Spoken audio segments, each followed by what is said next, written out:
আসসালামু আলাইকুম। দিশাস কুকবুকে সবাইকে জানাচ্ছি স্বাগতম।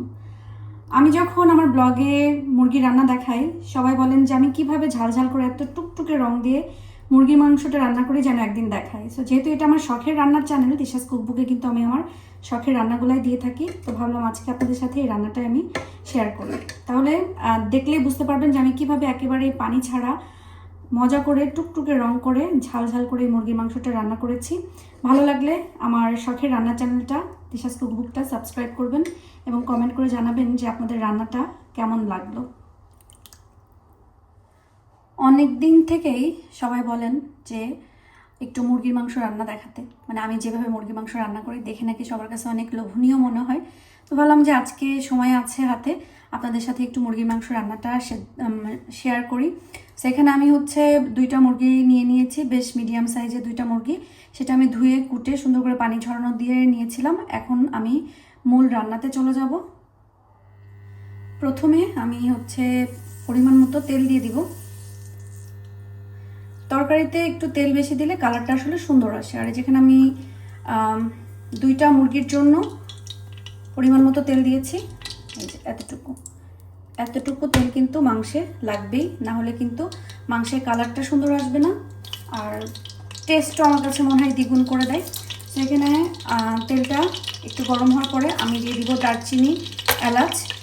এগুলো একটু ভালো করে ভেজে নিব, কারণ এগুলো ভাজার পরে একটা যে সুন্দর ফ্লেভার আসবে, সেই ফ্লেভারটাতে কিন্তু মুরগিতে অনেক বেশি সুন্দর একটা সুঘ্রাণ নিয়ে আসে। তো আমি এটা একটু ভেজে নিই। তেলটা গরম হয়ে একটু ভেজে এসেছে দারচিনি এলাচগুলো। আমি এখন পেঁয়াজ দিয়ে দিব। এখানে আমি দুইটা মুরগির জন্য 6টা পেঁয়াজ ইউজ করেছি, মিডিয়াম সাইজের।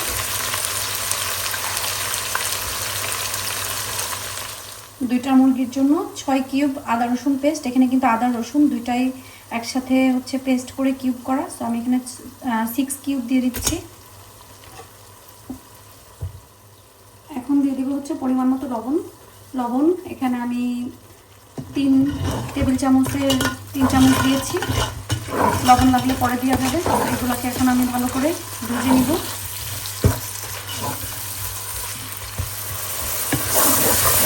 পেঁয়াজ আর রসুনটা একটু ভাজা হয়ে আসছে। এ পর্যায়ে আমি সামান্য পানি দিব পেঁয়াজ আর রসুনটা সফট করার জন্য।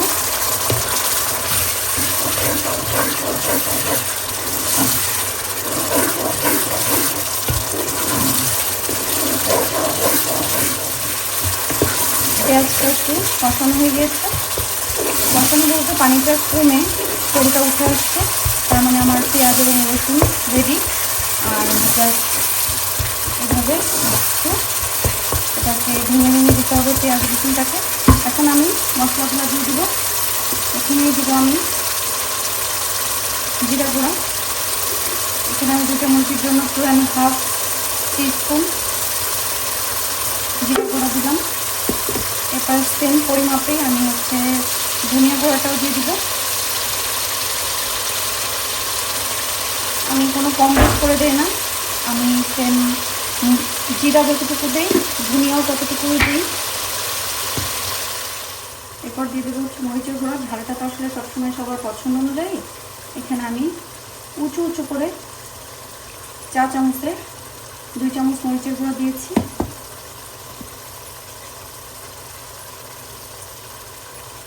হলুদ দিয়ে দিলাম 1 চা চামচ। মশলার গুঁড়াটা দেওয়ার সাথে সাথে কিন্তু পানি দিয়ে দিতে হবে। আপনি যদি তরকারি কালারটা সুন্দর করতে চান তাহলে কিন্তু এটা অবশ্যই করতে হবে। মশলা বেশি ভেজে গেলে তখন কিন্তু তরকারির কালারটা অত বেশি সুন্দর আসে না। আমি যেটা করি সেটা সাথে সাথেই আমি মশলার গুঁড়া দেওয়ার সাথে সাথেই গরম পানি দিয়ে দিই। এখন মশলাটা আমি ঢেকে দিব। ঢেকে সুন্দরভাবে কষাই নিব। মশলাটা কষে যখন উপরে পুরো তেল উঠে আসবে তখন মনে করবেন আপনার মাংসের মশলাটা পারফেক্টভাবে কষানো হয়ে গিয়েছে। তখন যে মাংস দিয়ে দিতে হবে। মশলাটা কষানো হয়ে গিয়েছে।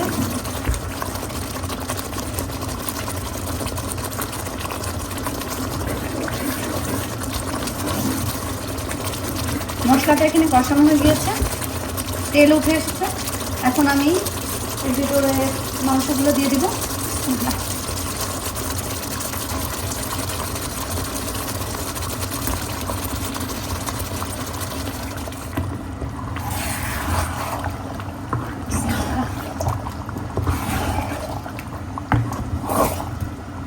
এভাবে রান্না করলে বাচ্চা বড় সবাই পছন্দ করবে। আমি ছোটোবেলা থেকে আমার ছেলেদেরকে কিন্তু এভাবে রান্না করে খাওয়ানো শিখিয়েছি, এই জন্য ওদের জন্য আমার কখনো আলাদা রান্না করতে হয়নি। আমি যেটা রান্না করে খেতাম সেটাই ওদেরকে আমি খাইয়েছি।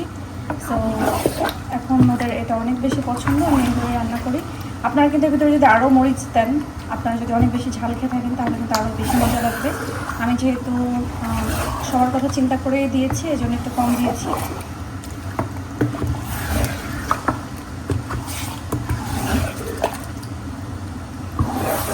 এখন আমি এর ভিতরে দিয়ে দিব 3-4টা তেজপাতা। এর ভিতরে এখন আমি দিয়ে দিচ্ছি তেজপাতা, লবঙ্গ আর গোলমরিচ দিয়ে ভালো করে একবার নেড়ে পর আমি ঢাকনা দিয়ে ঢেকে রাখবো।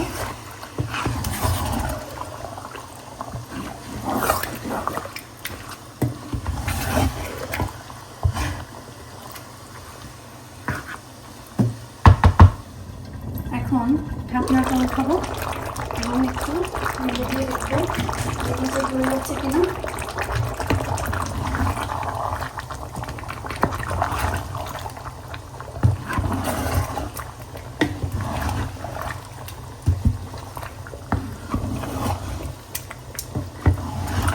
সুন্দরভাবে নেড়ে দিতে হবে।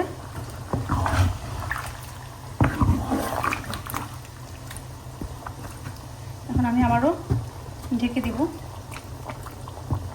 করে আবার একটু নাড়বো। আমার কিন্তু মুরগি মাংসে আর পানি দেওয়ার প্রয়োজন নেই। আমি যখন শুধু মুরগির মাংস রান্না করি কোনো আলু টালু ছাড়া, তখন কিন্তু আমি মুরগির মাংসে আর কোনো এক্সট্রা পানি দেই না। দেখেন মুরগির মাংস থেকে কত পানি বের হয়েছে। এখন আমি যেটা করব, ভালোভাবে নেড়ে চেড়ে দিয়ে আমি চুলার জালটা কম করে দিব।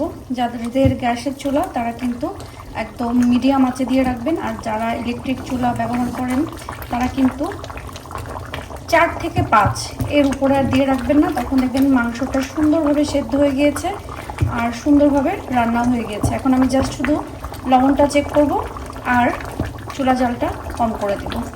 আমি চুলা জাল অলরেডি কম করে দিয়েছি, আর লবণ টবণ ঝাল লবণ সব কিছু আলহামদুলিল্লাহ একদম পারফেক্ট।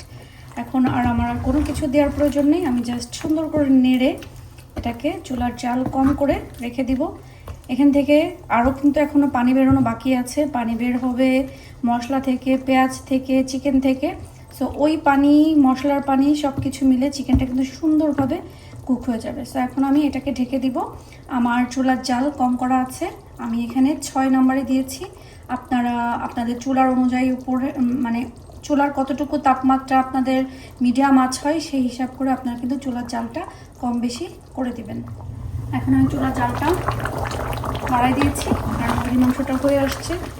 এখন আর জাল কম করে দেওয়া যাবে না, তাহলে কিন্তু মুরগির মাংসটা কালচে কালার চলে আসবে। আপনারা যদি পুরোটাই যদি আস্তে জালে রান্না করতে চান, সেক্ষেত্রে কিন্তু মুরগির মাংসটা একটু কালো কালো হয়ে যায়। তো এখন আমি চুলার জালটা একদম বাড়াই দিয়েছি, দিয়ে এটাকে ভালো করে আমি নাড়াচাড়া দিয়ে আরও 5-10 মিনিট এই একদম ফুল জাল দিয়ে আমি রান্না করব। তার ভিতরে আমার মুরগির মাংসটা রান্না শেষ, আমি নামাই ফেলতে পরে। আলহামদুলিল্লাহ রান্না হয়ে গিয়েছে আমার ঝাল ঝাল মুরগির মাংস।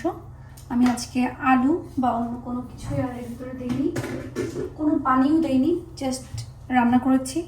এখন লাস্টে যেটা না দিলেই না, আমার খুব পছন্দ, সেটা হচ্ছে ভাজা জিরার গুঁড়া। আমি এখানে ভাজা জিরার গুঁড়াটা দিয়ে দিলাম 1 চা চামচ পরিমাণ, দিয়ে এটাকে এখন ঢেকে রাখবো বা এভাবে সামান্য নেড়ে আমি জিরার গুঁড়াটা মিক্স করে নেব। রান্না হয়ে গেল আমার ঝাল ঝাল মুরগির মাংস। আমি সবসময় বলি দিশাস কুকবুকে আমি আমার শখের রান্নাগুলো দিয়ে থাকি, এখানে কোনো রেসিপি আমি শেয়ার করি না। আমি প্রতিদিন যেই ঘরোয়া রান্নাগুলো করে থাকি সেটারই এক একটা রান্না আমি আপনাদের সাথে শেয়ার করি। সো আজকে আমি শেয়ার করেছি আমার ঝাল ঝাল মুরগির মাংসের রান্নাটা, যেখানে আমি আলু দিইনি, পানি দিইনি, এবং আলু পানি ছাড়া আপনারা কীভাবে টকটকে রং দিয়ে মুরগির মাংসটা ঝোল করতে পারবেন সেটাই আজকের রান্নাতে আমি দেখিয়েছি। আশা করি আপনাদের ভালো লেগেছে। তারপর যদি আপনাদের কোনো কিছু জানার থাকে কমেন্ট করবেন, আমি ইনশাআল্লাহ বলে দেওয়ার চেষ্টা করব। আর ভালো লাগলে আমার শখের রান্নার ইউটিউব চ্যানেলটা সাবস্ক্রাইব করবেন। তো আজকের মতন বিদায় নিচ্ছি, আল্লাহ হাফেজ।